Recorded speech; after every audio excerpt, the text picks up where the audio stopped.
Hey, welcome to the Silicon Steve Valli Show, and I just wanted to let you guys in on some of the backwards. We're turning this room into a full-blown studio, and I just gotta thank my family. I mean, I know I'm not really making any money right now, and I'm doing all these things. I just want to thank my family. They've been amazing. Oh, hey, Evie.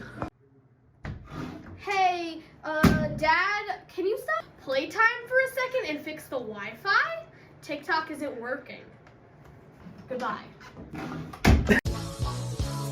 Hey, everybody, welcome to the Silicon Steve Valli Show. This, of course, is Silicon Steve Valli, and we are highlighting the truly amazing people that make this world just a little bit better. And today is no exception. We have a brilliant man, motivational speaker, particularly in the world of recovery of narcotics and alcohol and stress and mental disorders. He's helped me personally, and I have seen firsthand some of the miracles in which he takes part in every single day, now every single day life, as he really simplifies the problem with addiction in a relatable and beautiful way. And he has morning motivations with G.Dads. Ladies and gentlemen, he is a proven empath. He works beautiful art in terms of using his empathic skills, and absolutely is a shining light and inspiration on everybody he touches. And honestly, he's one of the wisest, kindest souls you will ever meet. And it is my honor, the host of G.Dad Morning Motivation, I give you Troy Pemberton, my man. G.Dad, what's up, brother? How are you doing, my brother? Good, man. Thank you for taking the time. It seems you're in an inauspicious spot, but a place I love. Oh, sorry. I actually pulled over in the Wawa parking lot. I figured what better background than the brick wall at a Wawa. Oh my God, it's heaven on earth. It's heaven on earth.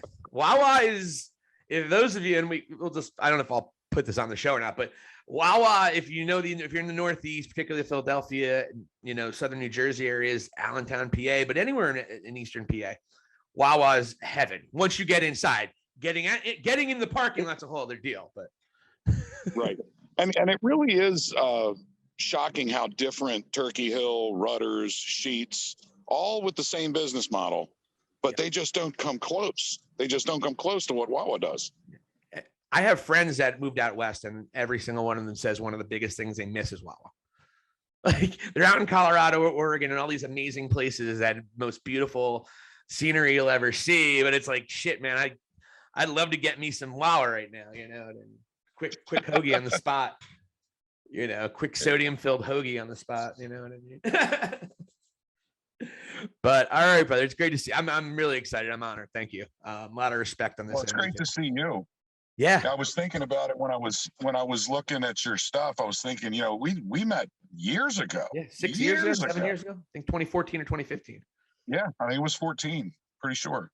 Yeah, I was just left AGT at the time, if I remember correctly. I think I just left them, maybe a year before. But yeah, I met you, and then just that and Shippy. And I don't think my drinking was quite as bad, or at least I wasn't so angry.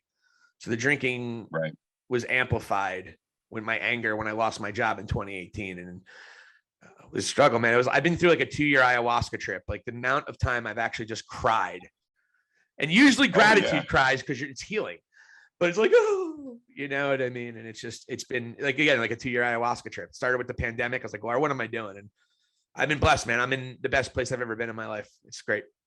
Good for you. And and it's without drinking, and it's without going to concerts all the time, and it's with a stable relationship. Who knew? But yeah, I mean, I'm not going to say that 2020 didn't throw a severe financial glitch in my world. Oh my God, 10 to 19, all of a sudden everything I did for a living went away, and it was devastating. We watched our savings just deplete more and more and more and more, and I finally had to make that decision to get a 9-to-5, and I grabbed the closest job geographically to my home that paid well, which was gas prices, et cetera, et cetera, et cetera. So I did what I had to do. And I ended up, in a restaurant, and I was very happy because it's what I've done most of my life. The downside is, attached to this restaurant was a distillery, and alcohol's never been my drug of choice. For anybody who's heard my story, you guys know what's up. For those of you who haven't, I was in the passenger seat of a car the night my brother killed somebody, drunk driving. So my PTSD around alcohol started at 14. I never anticipated that I would ever be drunk, because the only thing I'd ever saw that was around drinking ended up with the loss of life. In addition to, long-term jail time, in addition to, a broken family, all of those other things, I saw those things early. So alcohol has never really been attractive to me. But that doesn't mean, I say it often, that, it won't help me find a Coke dealer. As soon as I'm drunk, I can find a heroin dealer, a Coke dealer. I'll find it. Because my inhibitions change, and my logic and impulsive behavior and all those things change instantly. So working at a place that had a distillery, unfortunately, somebody always wanted me to taste something. And I'm not talking bad about those people. They don't have a real solid grasp of what addiction is. They think that, a quick shot, I'll get a taste and I'll be able to critique it. Well, that's may or may not be the case. We may end up just watch the starting credits to the movie roll when I hit that shot. So I made without getting political, there was some moral discrepancies that happened in the facility between me and another employee. There was some judgment calls made, and I won't talk negatively about them. They treated me really well. They did the best they could do with what they had as far as keeping me employed and paid. But I had to make a moral decision. There was some things going on that I just couldn't agree with. So I made a judgment call, and in December of 2020, I said, I'm not doing this anymore. I'm going to end up dirty. I know myself. I know what will happen. This is pre-relapse behavior. So I said, that's it. I'm not going to do this anymore. I talked to my wife. She supported me immensely. Basically said, do whatever you have to do. So I started canvassing applications. And of course, I was doing that thing where we go for safe zones. I know I can get this job, or I know I'll be okay at this job. Not what I wanted to do, what I knew I could do.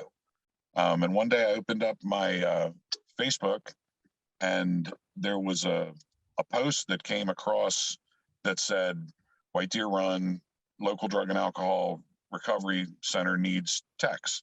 It said needs behavioral health assistance. And I said to my wife, I don't even know what that is. I said, but if it's drug and alcohol recovery, I got it. I know what's up there. So I texted the person who made the post, and I said, I don't know if I have the skill set needed to do this job.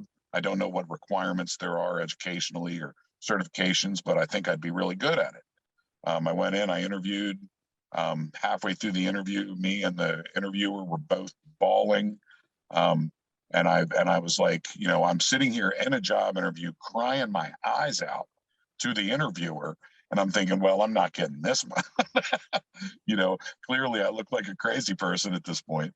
But a couple days later, she called me back and she said, when can you start? Gave me the premiere shift. I took it, with 100% interest and 100% excitement. And, the money's terrible. I'm not going to lie. It's literally the worst money I've ever made.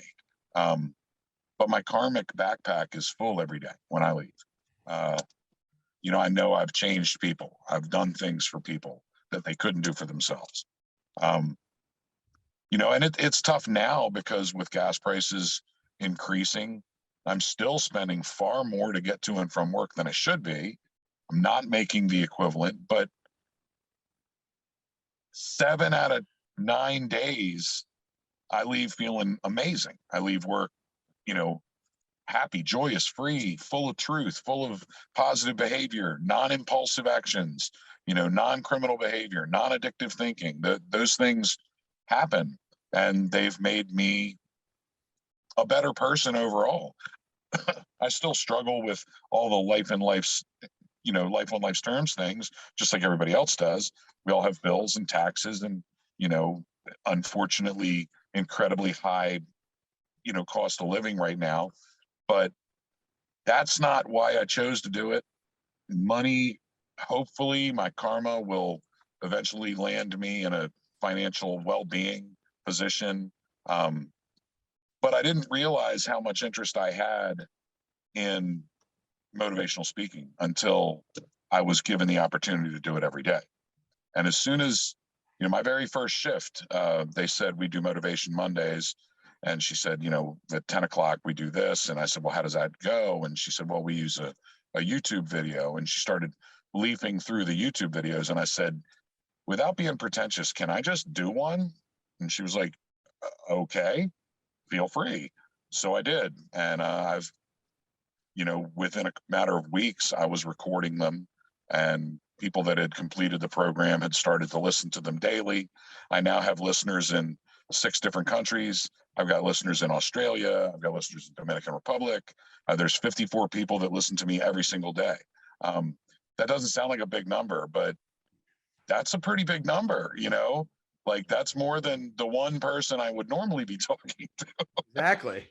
Yeah. The KPIs of how many listeners you have when you're doing things for the right reasons. Like I'm not even close to where you are in terms of getting that kindness thing and that let's put out our best selves every day, because that's what we owe the world, and the world will give it back to us. Possibly. I don't know that's not how you think, but that's something I definitely am embracing. With your intention is where it's at, and the beauty you have. And that's why I kind of looked at you weird when you said motivational speaking.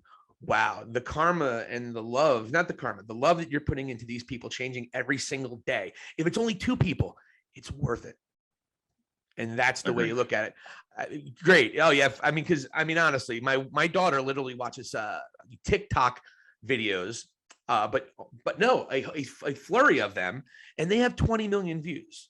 Something tells me G.Dad Motivations is doing a little bit better for the world, even if it's only 58 people now. The right people are listening to it, and that's the way I feel about it, brother. So, but I would like to start. I don't know how much you're interested in starting where you kind of in the beginning. I don't know this story, and it was referenced in one, and I believe it might not have been this one, but I believe it was was it Give $20? It was one of my favorite episodes. Give $20 episode. Give it $20, and that was just, that, and there was an integrity. It just, everything plays together. I'm just, where you referenced the BP story. I believe it said BP. I went to credit back a couple times. I couldn't. Would you mind sharing? And if you don't want to, it's totally cool. I can edit it out. That one's a little triggery. Okay. I'll give you a brief synopsis. I always say the day I learned that I had, actually, you know what I'm going to do? I'm going to sort of morph this into 2 little stories, so we keep the ugly out of it. For those of you who don't know, I'm a 20-year. I'm in 20.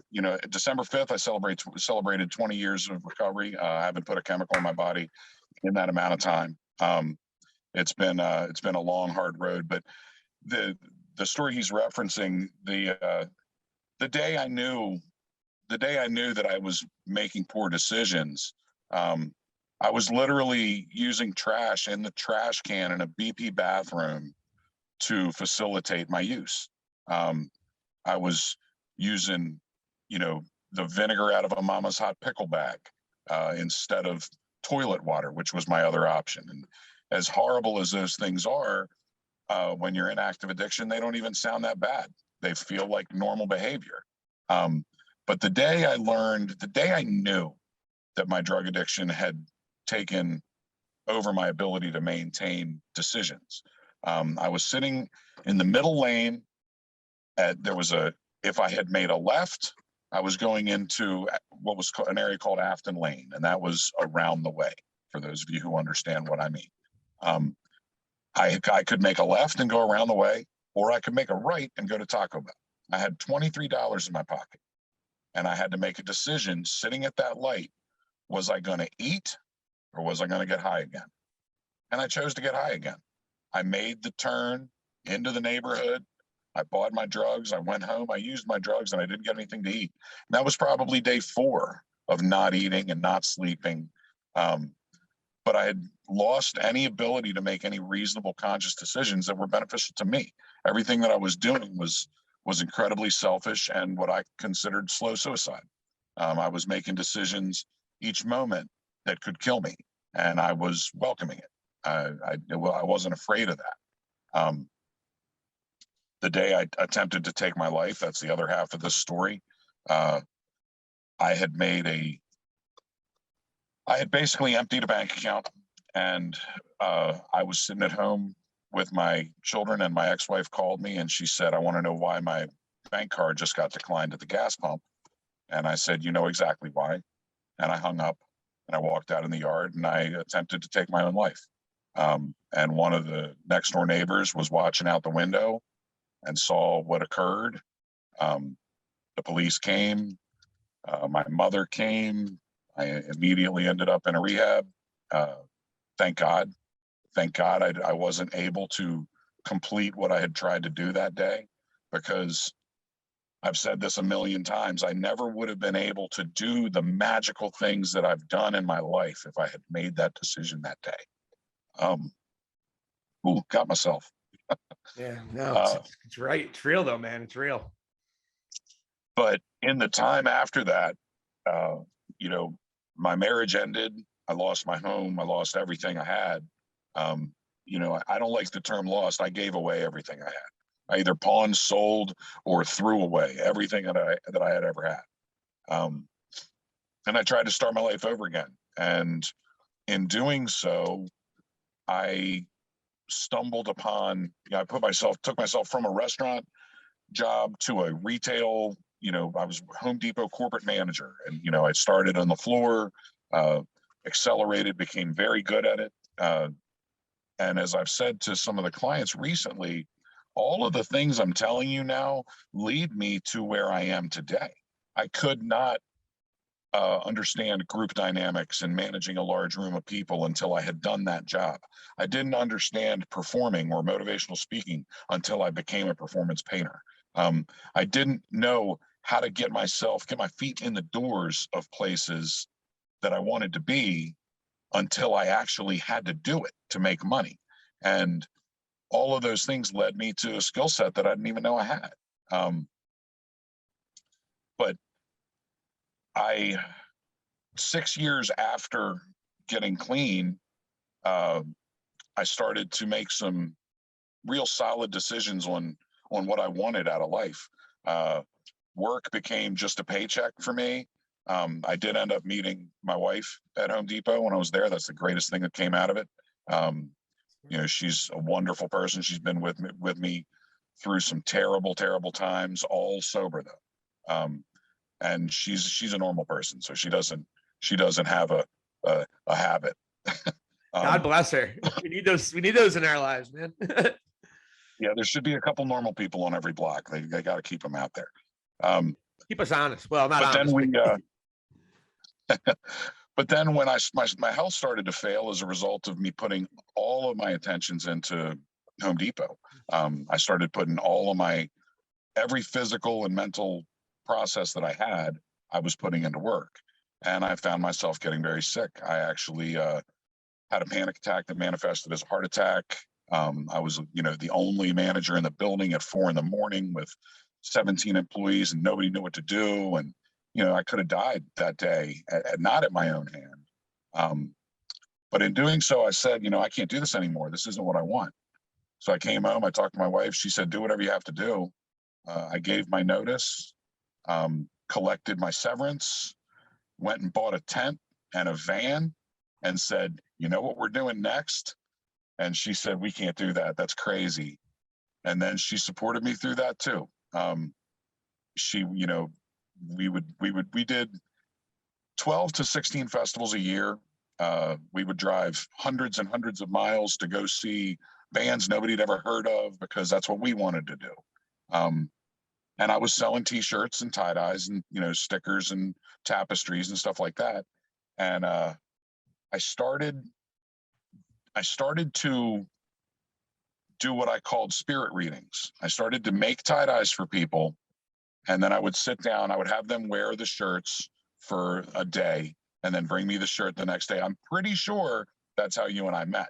Yes. I'm And I almost have it, positive. and I'm definitely going to share my experience with that because it is wild. It's one of the miracles I've experienced in my life. But continue with That's how you great. came about it. Well, I started feeding the empath that was in me that had been hungry for years that I didn't even know existed. And I started letting myself interpret what I was seeing in these textile pieces of art. And I started going up to the stage and sitting in front of the speakers while I did it. And then musicians started to ask me what I was doing. And next thing you know, I was in a spotlight stage side painting next to my favorite bands day in and day out. It became what I did. I adopted an entire scene of kids as my own. They all started calling me dad. I became the father on lot. And then I became, to use my wife's term, the sober tent. All of a sudden, without knowledge, I had created a safe space for people that didn't have one. And I got so many friends from a sign that I put up one day that said, "No face drugs in my tent." I got so many friends from that sign. Yeah.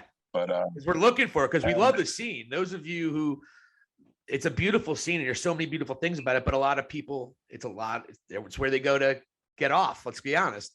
And Yep. You have provided, whether I was chemically altered or not, you always provided a safe space. I felt safe no matter anytime I was there. I just but I'm too faced right now to go over there though. I don't feel like being but so where did this power come from? I'm kind of curious about that. Is it just something that you just did it happen? And then, well, I would venture to say I started to let myself say the things I was led to say. I started to let myself do the actions I was led to do. In the religious community, they say that people receive a calling to service. All of a sudden, I started to have capabilities that I didn't even know I had. And I was doing something for fun. And then in the reveal of it, I was coming across people's deepest secrets. And I started to tell people their own stories. And I had, people literally leave my booth in tears running from me because they were afraid of what I was opening up. The most marked one ever for me is I had done a spirit reading shirt for a young girl, and she was there with another young girl and her mother. She was in the booth by herself with me. We talked about what her shirt displayed, and she was like, "I'd really like to do this in front of my mom with my mom here." So I waited, and she went and got her mom, and she brought her over, and we sat down in the back of the booth, and I opened up her shirt, and I started reading her the details that I had found. And I made a comment about a same-sex relationship. And she looked at me with terror in her eyes. And then she looked at her mother, and her mother looked at me, and everyone was looking back and forth and clearly pausing on this moment. And she turned and she looked at her mother and she goes, "Well, I guess there's no better time to tell you I'm gay." And I realized that I had just outed this girl to her mother. And with no knowledge at all, I was just reading what I saw in the shirt. And the mother was very accepting, very understanding. They went off together and spent a couple hours and then came back and picked up the shirt. And they both thanked me very much. It was a very, very weird moment for me because I had never met this girl. I had never met her mother. I had never seen her ever in my life. And I was able to pull the one secret that she wanted to unleash to her mother that weekend. I was able to bring it up and she didn't have to. So I felt bad for that. But at the same time, I felt like I had been graced something. So then I started sort of running wild with the ideas. I started to, when I would walk up to people, there'd be large groups of people. If somebody would hug me, as soon as they'd hug me, whatever I would hear in my conscience, I would repeat. And I started finding, this is real. I'm actually hitting people in deep, dark spots every single time. So I said, this is dangerous. This is not something that I can just do willy-nilly. So I started trying to do it online. I was selling spirit shirts online where I would have people, we would synchronize our watches. We'd go out into the backyard and we'd each pick up a stone at the same time and, meditate on that stone before we would start. And, it got to be very systematic. And then I noticed it in my personal life. I was able to help heal my wife, other family members that I was working with, and people started to ask if I was a healer, if I'd ever done Reiki, if I was into these things. And all that did was open up research portals for me. Okay, no, I don't know anything about that, but I want to. So I started digging in and finding out more and more. And then when I started interpreting sets of music, I think I stumbled upon what all of that power was meant to do. Because I can stand in a room with, 3,000 people that are all dancing to a band that they love, and I can interpret feelings that are in the crowd around me into an art piece. And I knew I was doing specific work when I would get eye contact with somebody from across the room. They would come over, they'd see the piece, they'd start to cry, they'd pay for it before it was even dry. And I thought, I started to get a little egotistical about that. I did. I became a little better then. But then the realities of 2019 happened. COVID started, the festival slowed down. My painting got very limited. And I didn't paint nearly as much after my dad passed away. It took me quite a bit to get me back into that, where I was comfortable. But then the stairs eventually led me to drug and alcohol recovery. Now I am able to take those skills I learned on lot, doing tie-dyes and interpreting feelings and empathing groups of people into this facility. And now we do trauma tapestries in the facility once a month, where we have each client will meditate on a particular trauma, and I'll have them come up and put one rubber band onto a tapestry. And then we invite them to add dye in, and we talk about forgiveness and patience, and the tapestries that are starting to come out of this are just unbelievable. So now I've brought a whole new aspect into recovery for this facility that no one even knew existed. And the reality of working with, I don't mean this insulting, but the reality with working with a bunch of master's programs in suits, hearing me do what I do is a little shocking sometimes, because I am clearly a crazy old hippie when it comes right down to it. I can attest to that, by the way, for sure. The best of crazy old hippies, but still. But it's been a very, very definite road. I haven't made any voluntary turns that haven't led me to the next place that I was supposed to be. So to quote Ram Dass, be here now. And that's really what it's all about. If you want to entertain the inner empath, be mindful of right now. Don't worry about yesterday. Don't worry about tomorrow. Don't worry about 15 minutes into your next TV show or your next drive or when you get to the store. None of those things are important. All that's important is living your life right here, right now. And yeah, I might have 20 years behind me of clean time. That's great. As far as my brain and body, yeah, I've let some things heal. But I don't really give a shit about any of that. I only care about staying clean right now, just now. And look, I just did it. Success. Done. And congratulations on 20 years. I'm about 16 months into it. I don't have a day. I actually one of the few that don't do a day count. Yeah, I'm getting goosebumps. I want to touch back on my experience with your shirt, because I definitely, even though we kind of went on, I definitely want to talk about that. And I heard about this wild idea. I've always had a vague belief in miracles. I've always had an idea. It was the bat. Yeah. It was the bat. Boom. Yes. Oh, I just remembered the whole thing. So, and it was awkward because I was like, hey, I'm going to do this was one of my growth periods. I probably had the greatest growth period the last 2 years, but from 2014 to 2016 was another really good growth period. And my daughter had given, and I'll show you that right there, if anyone could see it. and I don't know if you can. The glare sucks. I'll show a picture of it. There's a picture of it right there. I love post editing, by the way. I'm going to edit this part out. It's right there on the screen. Isn't that great?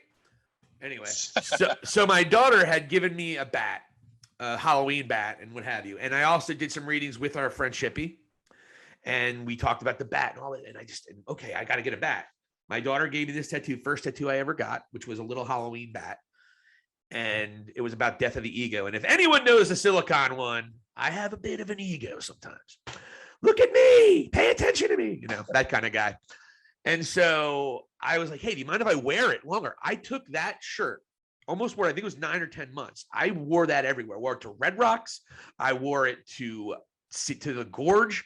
I wore it everywhere. We reconvened at, if I'm not mistaken, at Carpe Noctem. And I was like, hey, and you had it for a little while, and you're like, dude, there's too much energy. What exactly happened? We never talked about it. And it's kind of funny, we're talking about it on air. What happened? He said it's too much energy. He's like, and he had a nice design, but only you could get was a bat. And by the way, folks, the big thing, he had zero knowledge of the thing with a bat, how I want to intend my ego to go down, and how it's the death of the ego and all that, and everything I had studied, and my daughter just gave it to me. You had no knowledge of this. No. And when you said all I could come up with is with a bat because the energy is incredible, was it because I wore too long, by the way? I always wanted to know, why was there too much energy? I would venture to say because you probably had some clouded experiences in it. Does that make sense at all? Yes. Okay. A lot of it was drinking. It was just a little difficult to read. It was full of energy, but there was a veil in front of everything. Jesus Christ. Well, I'm interested in possibly doing this again, because I think a lot of those veils have been lifted because of my sobriety and all that. Mm-hmm. So I want to go into the actual crux with your daily motivations. And you do these every day. I know you post them, you post one here, every week or so, or sometimes it's back to back. What do you bring to the table? You have to be extraordinarily unique in anybody that does this. What is your philosophy or your approach that is different from, say, some of your peers? That's actually a question I've been asked more than once, so I have an answer, which is great. I live mentally so deeply in recovery that my default programming is, how can I relate this to recovery? How does this look like recovery? There's actually a game that I play with the long-term clients. I call it Stump Troy, where they have to give me any idea at all, and I have to somehow relate it to recovery. The other day, they got me with the Mars rover, calculus, a key tag, but it was, they just pull random things out of the air, and I have to come up with a way to relate them to recovery. And I've never been stumped. And it's not because I have all this knowledge or that I have all this insight. It's that the first thing I do, the default thing I do when I think, is relate this to recovery, whatever it happens to be. And it's actually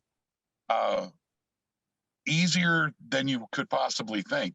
One of the things that I thought was, one of my favorites is somebody said they wanted me to relate your taint to recovery. That was one of the challenges. And I was like, well, that's going to be a rough one. But then I realized it's an unknown area that we've never really seen clearly unless we had somebody else describe it to us. And at that point, I was like, I just did it. I just made that about recovery. And I said, and the beautiful part about that is when you're in recovery, you don't have to hang out with assholes and nuts anymore. And by the way, folks, this is legit. I mean, the beautiful way, and I love it. And by the way, if you're not dependent on a substance, if you have anxiety, if you are struggling with life in any way, this is a great listen. We shared a couple links earlier today on our page, and I gave about 5 episodes to listen today, and it was great. But so I'm wondering, could I try to play Stump Dad right now? Sure. Bring it on. Bring it on. This is going to be fun. This is completely impromptu, by the way, folks, because we're honest here. All right. How about, I got a perfect one. Actually, maybe we won't do that one because it is marijuana based and we don't want to go. Why would we make marijuana jokes talking about recovery? It doesn't make any fucking sense, right? Know your audience, TJ. Okay.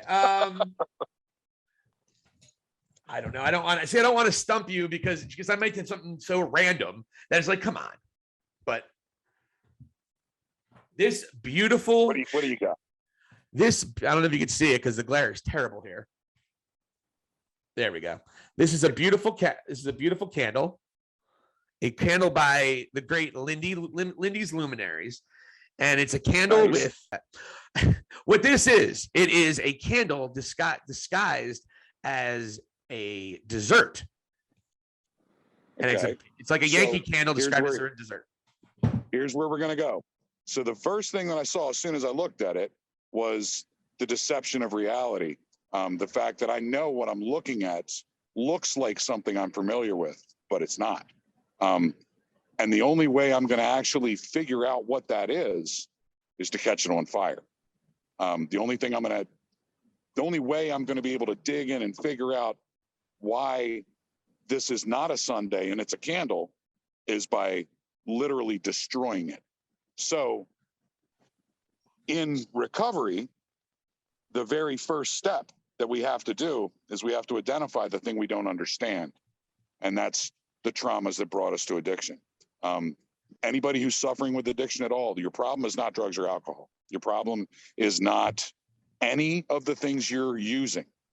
The problem is you, because you're trying to fill a hole. You're trying to light a candle in your life that has never been lit before. So the only thing you can do is look past what you see as reality and know that there's a deeper meaning inside, but you're going to have to destroy something in yourself to find it. Man, that's and great. There you go. Boom. We could So probably have we could have an entire episode of me just challenging you. It's amazing. That was brilliant. I was like, well, I mean, it looks delicious, but it's really bad for you. That's what I would have went with it, but you can't eat it. And you don't have to obviously give names. What's been some moments that have been the most rewarding for you since you started being a motivational speaker? I basically, what's the exact title? We call it G.Dads Motivation. I'll give you the number one. Actually, what we do is we call it G.Dads Motivationals in the morning. And I'll give you the one that sent me home in tears. I do one called Ian, Party with Ian. Have you listened to that one at all? I saw it. Ian it's an acronym. And it's an acronym. Never. It's always no. Always no. That's what it was. It's always no. That's right. So the idea of that, I'll give you an abbreviated version of that motivational. So the idea is when you're fresh out there and you're trying to live your life in recovery and you're coming across people that don't know your story, that you don't really necessarily need to get into the details of your life with, you just want to tell them, no, you don't drink. Instead of any of that, don't bother. Just tell them you're partying with Ian tonight. And know that Ian is an acronym for It's Always No. And the reason Ian works is because when I tell you, if you ask me right now to borrow my car and I tell you no, your first thought is disappointment. So on the elation scale, which is the scale from sadness to baseline up to elation, and then below sadness is rage, that scale, you live your life baseline. You ask somebody a question, you immediately start to creep up towards elation because you're anticipating an answer that you want. You get an answer you don't want, you feel sadness. Then the individual resets the answer to what you wanted it to be. You get to travel on the elation scale, not from baseline to elation. You get to travel from sadness, sometimes from rage, all the way to elation. So that is the chemical endorphin rush that's naturally occurring in your body. You can create an endorphin rush just by making yourself happy because you got the answer you wanted. So when you're out there and somebody says, hey, you want to get a drink? You say, no, I'm actually partying with Ian tonight. You can remind yourself the answer is always no. I never, ever, ever have to say yes again to anything. And then you can decide, you know what, I do want to go out, but I want to go to a movie. So then you look to the person, you say, you know what, I would like to go out. My boy Ian is going to be with us and he doesn't drink. And you can just carry it off that way as though it's somebody else. Well, as I did that motivation, I had a lot of aha moments in the room. I had a lot of clients that their eyes were, popped out and their jaws were dropping and they're like, oh, it's that easy. And I explained what I call the iced tea trick, where you get an iced tea with a splash of Coke and you put a lime in it, you put a tall straw in it, you carry it around. Nobody asks you anything because they all think you have a cocktail in your hand. And as long as you have a cocktail in your hand, nobody asks you any questions. So I was talking about that. And one of the clients that was present in that particular motivation that day was being discharged in the morning. And he came up and he asked me for the name of my motivational and if it was Spotify or whatever. And I gave him all the details, and I gave him some of my YouTube playlists because I keep a lot of recovery music. Anybody who likes playlists, go to YouTube, type in WDR, and anything behind that, you'll find WDR Troy's Upjams, you'll find Troy's favorites. Those are all playlists that I've made that are either musicians in recovery or strictly motivational, pure good music. You will not hear stories about guns, women, or drugs in any of the music that I load. Anyway, so I was talking about this with him, and I looked down at his hand, and on his wrist, he had written I.A.N. And I said, "What's that?" He was like, "Oh," he goes, "as soon as I get out of here today, I'm going to go get a tattoo. I'm going to get Ian tattooed on my wrist." So I remember it's always no. And the moment that I realized I had been so impactful to someone with a motivational, that they were going to get it tattooed and use it to motivate them for the rest of their natural life, that was really, really milestone for me. I knew that day that I had made a difference in somebody's life. G.Dads Motivational Mornings, it's something that you can do, and you don't need to be an addict per se. It helped me, and I teared up in two different moments. I actually teared up because, there's moments every 5 minutes. And he's right, folks. There's a story about a pallet that I love, the story about how your recovery is when you're driving a pallet. There's the triggers one, which is another outstanding episode. I think there was a great. Thank you so much. There was a great. I like. I was like, go ahead. I like that you're referencing him because you absolutely had to have listened to him to know those details. Oh, the Scooby snack. I mean, the Scooby snack. Shaggy is hell. But by the way, ladies and gentlemen, if you want to know this gentleman, this beautiful man's hero it is Shaggy. God bless him. 100%. Well, G-Dad, I want to thank you so much. We can follow you on Spotify, G-Dad's Motivational Mornings. Definitely check him out. Is there any other spot we can check you out at? Can we buy some of your art? Where can we reach you? Where can we do the energy? I've started doing the most important 30 seconds of your life on TikTok in the mornings too. So you can get me. It's just G.Dad Arts is my TikTok name. And please, give me a like and a follow. I'm hoping that sooner than later, you'll start seeing actual dates of me doing motivational speeches in your areas. I've been, really trying to make that happen. And I've got a lot of support at work, and, in addition to support at home, in addition to support from guys like you that want to see me out there doing it. That's the motivation I need. So I appreciate you. I appreciate you doing this. And, for anybody who's out there suffering, the first day is the worst day. All you got to do is get through the first one. Wake up and start over, and it'll get easier. And just like I do the flat tire, I talk about that. The first time you ever change a flat tire, you can't even find the jack in the car. By the third time you do it, you're doing it with your eyes closed. You don't drop the lugs on the ground anymore. You don't have to go fishing in the dirt anymore. You know what to do. You know where to put the jack. You know what to do with the tire when you get it off. And recovery is just like that. Each time you go through another moment of clarity, you get better at it. So I wish you guys well. I wish you the best in your journey of recovery. Anybody who's, hearing this for those reasons. And if not, recognize that you don't have to be addicted to drugs or alcohol to be an addict. You can be addicted to anything. All right. I love you. Thanks so much for your time today, man. I appreciate it. G-Dad, love you, brother. We'll see you on the road, man. Thanks, man. Take care.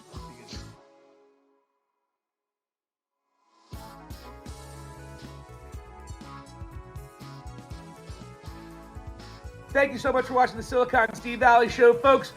I want to thank personally S Troy Pemberton, of course, G-Dad, for sprinkling some of that beautiful love that he carries all around the world and trying to help people with addiction and mental problems and everything else. Check out G-Dad's Motivationals. It will help and make your day better no matter which way you look at it.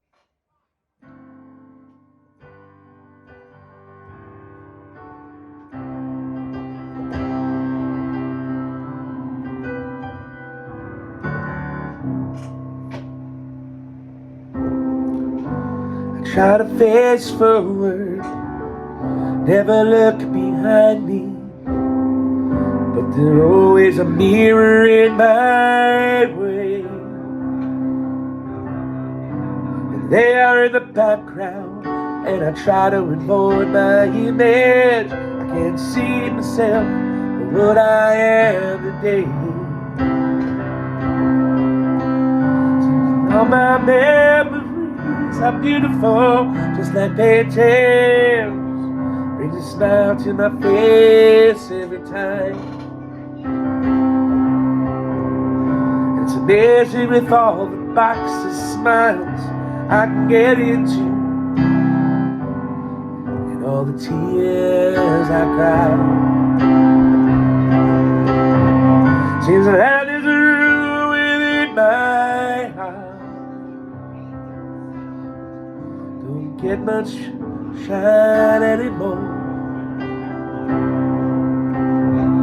but I see a distant shadow as the darkens yellow lightning, and you open up the door.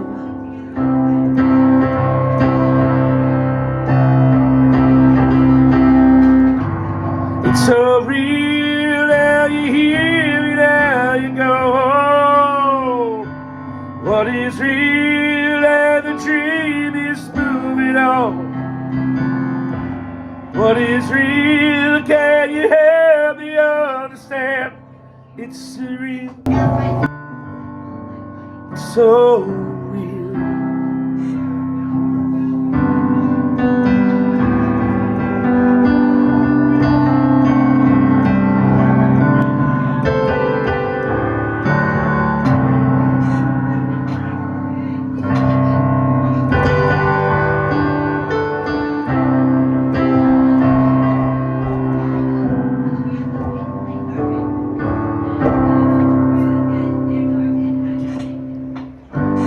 I work backwards during sunsets.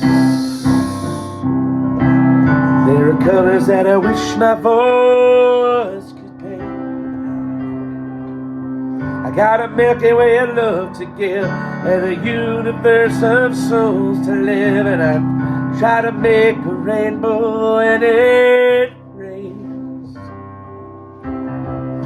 I wish that karma wasn't stale. As I get in bed to lie down, it's a crazy world of shit, yeah, you can get into when you're waiting for the wheel to go round. Seems like a room within my heart can't get much light anymore, but I see a distant shadow, it's a dark and yellow lightning, and you open up the door.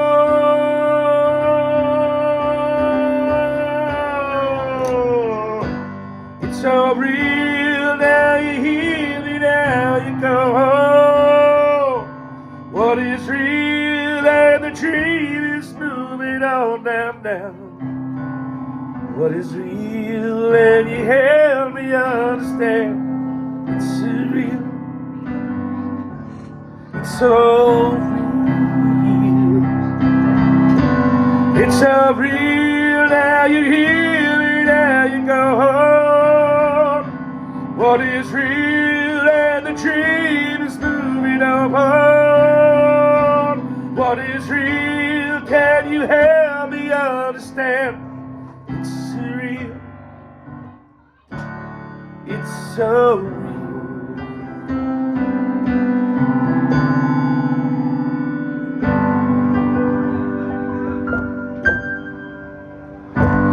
Thank you, Brad Yako, and thank you to everybody out there.